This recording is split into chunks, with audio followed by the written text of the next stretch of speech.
సందర్భంతో సంబంధం లేకుండా ప్రతిరోజు సీతారామ శాస్త్రి గారి పాటనో, లేదంటే ఆయన్ని తలుచుకుంటా అని చెప్పేసి మీరు ఆ మాట కొంచెం చాలా సంతోషం వేసిందనమాట.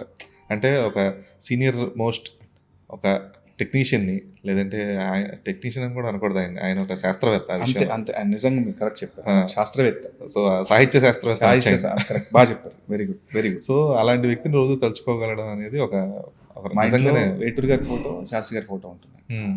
అంటే వాళ్ళని అంటే మన దేవుడిని ఎలా రోజు ఇలా చూసుకుంటాం, వెంకటేశ్వర స్వామినో శివుడినో ఎలా చూసుకుంటామో వాళ్ళని చూసుకుంటేనే ఒక చిన్న సంతృప్తి. ఈ రోజుకి స్టార్ట్ అవ్వాల్సిన ఎనర్జీ దొరుకుతుంది నాకు. పాటకు మొదలుపెట్టే టైంలో కూడా ఓం అని రాసుకున్న తర్వాత ఖచ్చితంగా వాళ్ళిద్దరిని తలుచుకుంటాను మనసులో. మేబీ ఆరా కావాలేమో అనిపిస్తుంది నాకు. వాళ్ళు ఉండే నడిపిస్తారు కదా. ఏముంది సార్, వాళ్ళు రాసిన దాన్ని వెతుక్కుంటూ రాస్తే ఇంకో 15,000 రాయొచ్చు సార్ అలాంటి వాళ్ళు. కొత్తగా రీసెర్చ్ ఏం చేయాల్సిన పిహెచ్డీలు ఏం చేయాల్సిన పని లేదు. వాళ్ళు అందించిన సాహిత్యం ఇస్తే చాలు. ఓకే. అలా నాకు వాళ్ళు they are god figures to me. అంటే ఆయన ప్రభావం మీ మీద ఎప్పటి నుంచి మొదలైంది? పూర్తి స్థాయి లిరిసిస్ట్గా మారినప్పుడు సార్, అంటే మనం దూరం నుండి వింటున్నప్పుడు, పాటలు వింటున్నప్పుడు వేరే ఉంటుంది సార్ మన అనాలిసిస్.